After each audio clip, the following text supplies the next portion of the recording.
wala po sa akin yung ulan.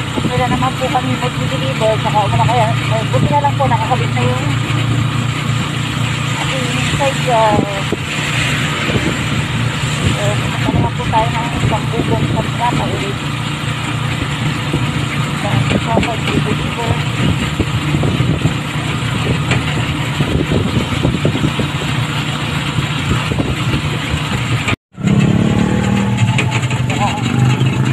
Harang sila.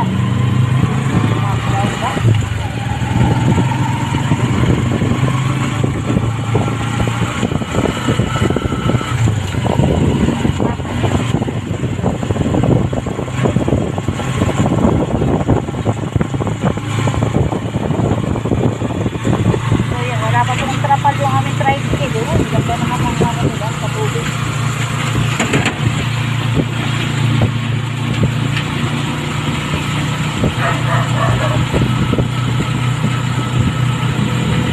Yan po yung dinitira natin na ano dati.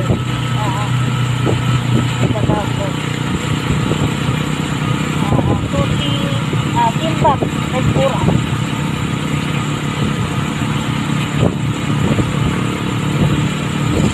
Hindi na po kami mag-deliver sa Sundrata yun.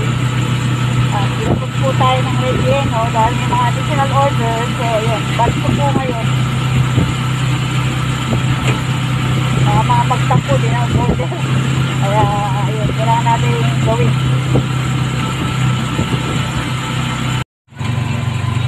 Ayun. Malapit na po kami mga kaputi.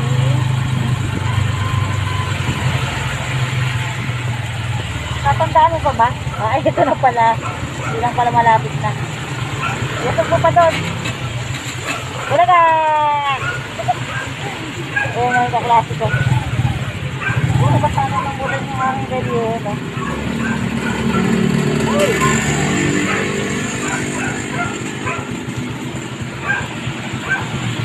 Wala lang na po. Ayos ko lang. Wala sana. Ay, wala siya. Si ano lumabas, si asawa. Si Tim. Oh, nasa si classmate. So, kailan ko ka mo binidyo, tsaka wala siya. Ayun, no? Hoy, ito ka na. Thank you. Thank you. Sige, salamat. So, yan. Tapos, dito naman po tayo ngayon sa sa amin naman, ayan. Yung tama, hindi na dinitiran kahapon. At dinitiran po natin ngayon. Industrial po nito. Ngayon dati pong asawa po ng kapitan namin. Na si Kapitana at Joy. So, biyahe na tayo pabalik. Parang bypass po ata. Ito nga daanan natin yung sa taas mo. Edit na naman tayo. Nakakapayat lang to. Kapayat na ano. Siguro kung hindi ko lockdown ngayon, yung lockdown yun. Doon po kasi kasaglagan ng ano po, ma-order ko. Eh, wala po akong pahinga talaga sa umaga deliver. Tapos, pag magagabi, yan. Namamalengke po ako kasama ko sila Desiree, kasi Marjorie. Nagmimiyo lang po kami. Mamalengke po kami sa sa night market. Sa gabi ko po mas gusto mamalengke kasi yung mga baksakan nga po ng mga gulay. Sa gabi po dumarating kasi hanggang ano po sila doon. Hanggang 6 o'clock na ng umaga. Yan. Nandito kami sa highway. Ayok, sorry. Dito sa video pala, may mga video hindi ka naka-YouTube.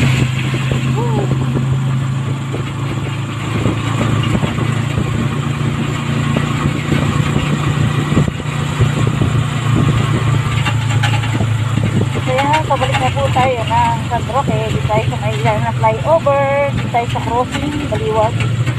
So, po tayo sa kanan. Di tayo sa Barangay Tangos. At ano tayo na San Roque Looban.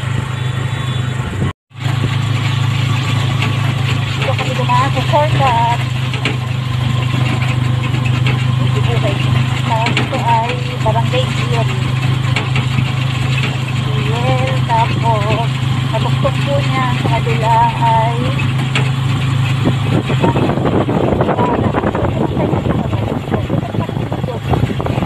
dalawa sampo.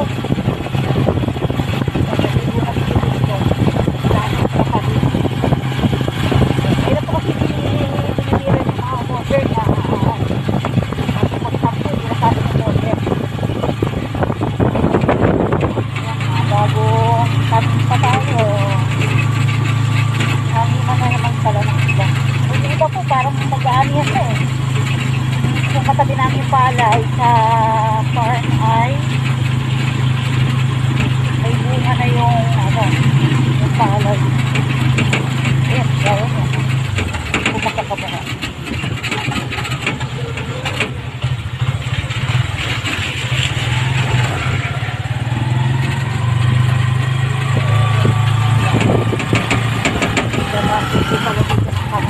Gumagawa na kayo ng kanal. Okay na pala. Ang buhay doon. Nakapuli. Ang buhay, mabuhay.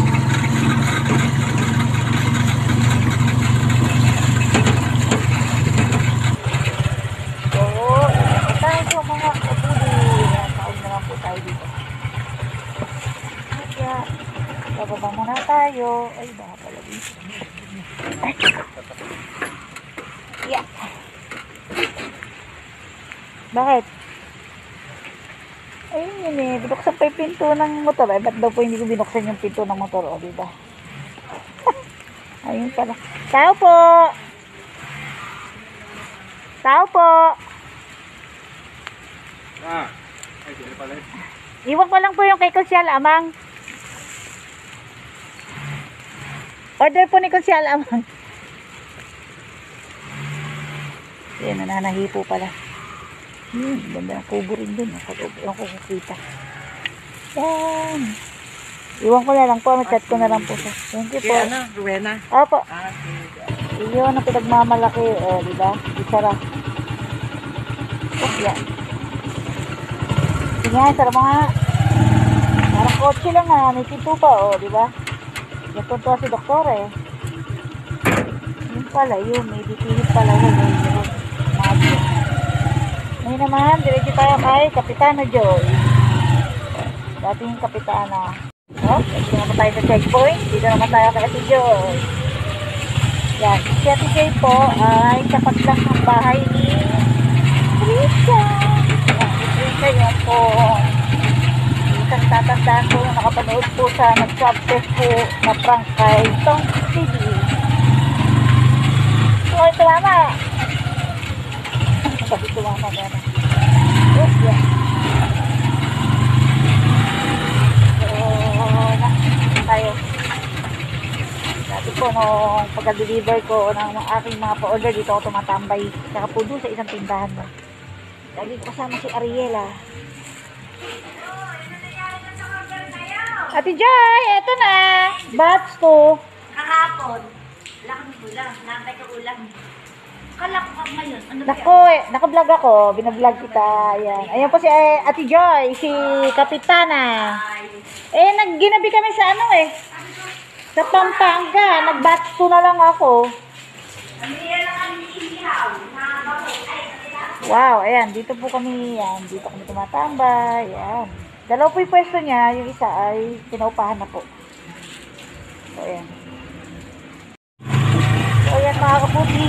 Dito naman tayo sa gawin pulo. Ayan, matawagan po namin itong ay pulo. Pero sakot po ito ng Barangay San Roque.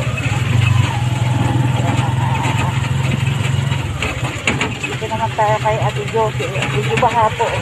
Para pag ako po dito yan, dito Mio. Mio ko dito ako dumadaan. Ganyan. Lagi po sa akin mo order yan. Kaya po ay talagang number 1 supported sa akin mga online selling.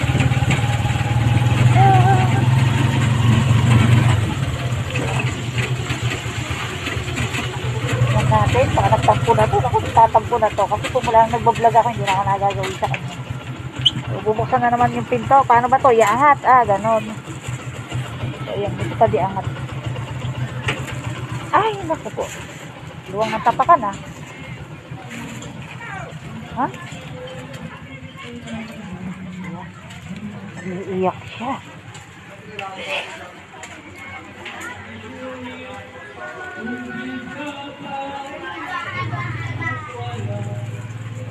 Ha! Huli ka! Ito ng order mo. Naka-vlog ka. Hi, kaway. Hindi, naka-half lang naman. Oh, half lang ang kita. Bakit mo? Naku, may pulutan na sila eh. Well, bakit? Iulang mo. So, ayan. Alam ko, nagtatampo na po yan ako mga kapudi. Dahil sa sobrang busy natin kabablog. Ah, Tampon-tampo. Buti naman naka-red ka. Happy birthday. Oh, isang kaway nga dito. Oh, di ba? yan. Naku, oh. Yan lang tayo mag-abot sa bigla. Tampon-tampo na. At ayan, pauwi na tayo. Mga kapudi. Nakatapos na tayo mag-deliver ng mga yeno. So yan, ginagadgad na po ni nanay yung mga dayap, sinipag, ayan, inatin natin. Yan, hirap daw palang magadgad. Kakawit. Magpapaiputo po tayo ng asukal na kahit brown sugar o white sugar pwede. Tapos po, palagay ko, hindi na siguro kailangan 1 kilo dyan. Marami ba? Kalahating kilo lang, ha? 1 kilo na, para no. Ang ganda po na. Maging ano na yung candy. Ayun. Kailangan mo ito. Kailangan daw po ay 1 kilo. So, ngayon, kung gagawa tayo ng mga puto na may kailangan yan o leche plan, yun, makukuha po natin yung lime zest ng ano, yung pinaka, ano na nga po natin. Yun na nga po, lime zest. Ibig sabihin, yung pinagadgaran ng dayap. So, yan, kadarating lang na po namin galing sa pag-deliver. So, yun mga kapudi, habang si nanay ay nagagadgad ng dayap, ay, ayan, nagkatay po si Mr. ng Tagalog na manok. Bumili po kami ng isang buhay. Yung kalahati po ay iluluto natin ng lugaw. Tapos yung arroz caldo, ayan. At yung naman po kalahati ay tinolang manok. So, ayan po. Magkagayak lang po tayo ng mga sangkap mga kapudi. Kapudi, start na tayo magluto. Ayan po yung kalahati ng Tagalog na manok. Massage po muna natin sa asin para mamatay yung ibang lansa at medyo bakterya. Saka natin babalawa. So, ayan, pasensya na po. Isang kamay lang ginagamit ko at nag-vlog tayo. Tapos, tinira ko po yung iba para sa tinola. Ayan. Yung po pala kalahati nung binidyo ko kanina sa inyo ay ano po yun, yung bibe. Ano po pala medyo madilaw. So, ayan, damas lang tayo. So, dito ko na sinama yung ating, siguro mas maganda yung paa sa tinola na lang. Kasi ipi-pressure cooker ko po yun eh. Pero kahit saan na rin, pwede na rin. So, ayan. Yan. Ingat-ingat po tayo mga kapudi ha. Kasama po ang cases ng ating mga virus ngayon. So, ayan. At nakahiwa na rin po ako ng sibuyas, bawang, luya. Hati na po yan. Pang tinola at pang lugaw. Sa tinola, ayan, nanguha na po ako ng sili. Ayan, dito sa kabilang bakuran. At yung ito, ano ba to? Papaya. Tapos may natira ako dun sa aking ginamit na ano to? Yung ginamit ko po sa ano, sa ano po, biko de leche. Ayan, mga tirang konti. Ayan po yung gagamitin natin sa paggawa ng lugaw ng Tagalog na manok o arroz caldo. So, alam natin na pagka manok ang gagamitin, ang tawag ay arroz caldo. So, yun. Merong iba-iba. Goto, arroz caldo, lugaw. Kumbaga, lugaw manok, lugaw baka, ganun po. So, ayan. Ginisa ko na po yung ating sibuyas, bawang, luya. Lalagay ko na po yung manok na Tagalog. Konting mantika lang po yung nilagay ko kasi medyo, ayan, nagpapag na. Alam naman po natin na mas mamantika yung balat ng Tagalog ng manok. Ayan. So, typical lang ng pagluluto ng arroz caldo o lugaw. Nag-isa lang po tayo. So, antayin ko lang po medyo mag-brown yan. Tsaka po natin ilalagay yung manok na hinugasan po natin. Ayan, binibisa ko na yung ating Tagalog na manok sa sibuyas, bawang, luya. At ilagyan ko na siya ng konting patis at asin. Para habang sinasangkot siya natin ay manuot na yung lasa sa, ano, sa laman ng manok para pagka nilagay natin yung konting tubig ay malasa na yung ating laman ng manok. So, dagdagan na natin ng isang baso po muna ng tubig. Ayan, medyo sorry. Ayan, isang basong tubig lang po muna ang ating ilalagay para po yung pinakalasa ng ating manok ay sumama muna po sa konting sabaw para doon po siya lalong lumabas yung flavor. Pagka medyo malambot na or after 30 minutes, saka po natin dagdagan ng konting tubig at isasabay na po natin pakuluan yung ating mga malagkit na bigas. Pero syempre, hugasan po muna natin yun bago isama po dito. Para po, alam naman po natin ang Tagalog na manok ay medyo matagal lumambot. So, tamang-tama lang na isabay po natin yung ating malagkit na bigas. Habang hinaantay natin medyo lumambot yung ating Tagalog ng manok para sa arroz caldo, ayan. Ito naman yung ibang part ng Tagalog ng manok, ayan yung atay, balon-balunan, ayan yung chicken legs, at saka yung isang wings, ba yan? Silang one. So, tapos, lamasin ko po uli, ayan, lalo na itong balon-balunan. Alam naman yan. Yan po ay gagamitin natin sa pagluluto ng tinolang manok. So, ayan, hugasan po natin. At, sabay niyan, siyempre, inisip ko kung saan ko ilalagay, pero siguro po mas masarap po ito. Siyaran yung dugo ng manok na Tagalog na mayroong bigas. So, pasintabi po sa mga hindi kumakain ng dugo. So, ayan po, lalagay na lang po natin yan sa tinola. Ayan, habang inaantay natin lumambot yung ating gagawing arroz caldong manok, dito naman po tayo sa pressure cooker. Ginigisa ko na po yung ating sibuyas bawang para po sa gagawing tinola. So, pagkagisa ko po dito ng manok, diretso pressure cooker na po tayo. Para po sabay na po maluto yan at may pagdadalahan po tayo. So, yan. Ganyan din po gagawin natin. Gigisa rin po natin at lagyan na natin ng konting patis at asin. Tapos, habang natin kung lumambot yung dalawa na yan, yung ating gagawing tinola at arroz caldo, ay himayin na po natin yung papaya at saka yung daon ng sili. So, ayan, dinagdagan na natin ng isang basong tubig. At tatakpan ko na po yung pressure cooker natin para, ayan, lumambot na po siya.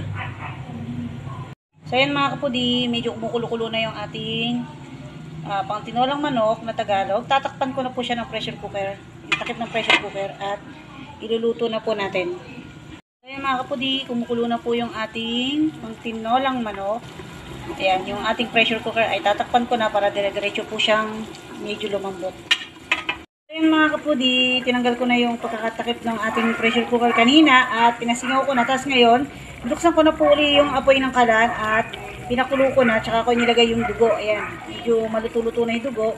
Pwede na po natin siya ngayon dagdagan ng 1 o hanggang 2 baso ng tubig. So, I think ay tama na yung isa na yun. Kasi ay pang-3 tao lang naman po yung dadala natin yan. Hindi naman po masarap yung masabaw na masabaw dahil yung flavor ng natural flavor ng ating native chicken ay mawawala. At tapos, habang natin kumulo yan, lalagay na natin dyan yung ating papaya.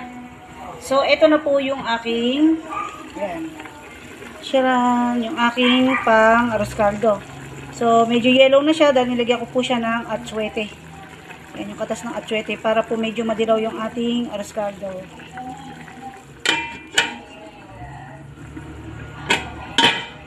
Ito na yung aking, ayan, hinimay na papaya at dahon ng sili. Ito po yung siling demonyo po. Ang gaganda ng mga dahon ng siling demonyo. So, ayan, medyo madilim. Tapos, ito yung, ayan, sili niya. Kumuha ko ng 2. Since wala tayong siling panigang, ay pwede na to. Yung siling demonyo. Huwag lang natin pipigayin kasi lalo na kung may bata nakakain. Medyo aanghang. Na mga kapudi, nakaluto na tayo ng, nagpapag sa sobrang bagong luto. Ayan, tinolang manok. Tama-tama po, half cook lang yung ating papaya. At ito na po yung ating arroz caldong Tagalog na manok. Ayan. So, kalalagay ko lang po ng ating malagkit na bigas. Binanlawang po siya ng 8 banlaw po talaga para sure na malinis. Ayan. So, antayin lang po natin yan. Kumulo na kumulo hanggang sa malambot yung ating malakit na bigas at lumapot at ready na po. At ayun mga kapudi, nag-prepare po ako ng pang-salad natin, vegetable and fruit salad. So, ayan, lalagyan lang po natin yan ng apple, cucumber. So, ayan, ang pinanghuhugas ko po, pinambabanlok po sa ating mga prutas at saka gulay pagka nagsasalad ako ay yung galing sa rep, yung malamig na tubig. Para po mapanatili yung pagiging malamig ng ating prutas at gulay. Dahil po yan, galing po yan sa rep yung mga gulay. Pinalalamig ko po muna, tsaka po ini-slice, babalawan ko po siya ng malinis na malamig na tubig at saka po hantayin ko po madrain yung tubig. Tapos eto, pwede po natin pigaan yung pinaka mayonnaise nito or i-slice po natin, ihalo natin sa ating salad. So may pagbibigyan po tayo niyan. So ito po yung lalagyan nating mayonnaise. So ayan, cheddar cheese pala to akala ni tita ano to, mayonnaise. So tingnan muna natin. So yan, pinagagawa lang po ni tita yan, pero meron po tayong pagbibigyan na 3 tao po. At pati po yung ating gagawing lugaw o arroz caldo at saka yung tinolang manok ay ayan, meron po tayong pagbibigyan na nagka-COVID po. Ayan. So, isasabit lang po natin o iiwan lang po natin sa gate po nila. So, ayan mga kapudi, hindi ko na po umahantay po siguro na maluto pa yung ating arroz caldong manok. So, ayun, kung sakali man po ay hahabol ko po. Hanggang dito na lang po. Sana po ay yan, may natutunan na naman po kayo mga ngayong araw na to. Don't forget to like, share, subscribe, and ring the notification bell. Thank you very much po sa lahat ng walang sawang sumusuporta at ayan, panunood po ng aking vlog at walang skip po ng ads. Ayan. Bye-bye po, dobling ingat po tayo mga kapudi. God bless po para sa lahat. At sana po ay maging healthy po kayo araw-araw. Bye-bye po, God bless. Yan na mga kapudi ang ating tinolang manok at syempre lalagay ko na yung mga natirang sabaw. Masustansyang tinolang manok. Mga kapudi, nakahabol na ang ating arroz caldo. Yan, ba't ba parang madilim ata sa video? Yan mga kapudi, thank you very much po.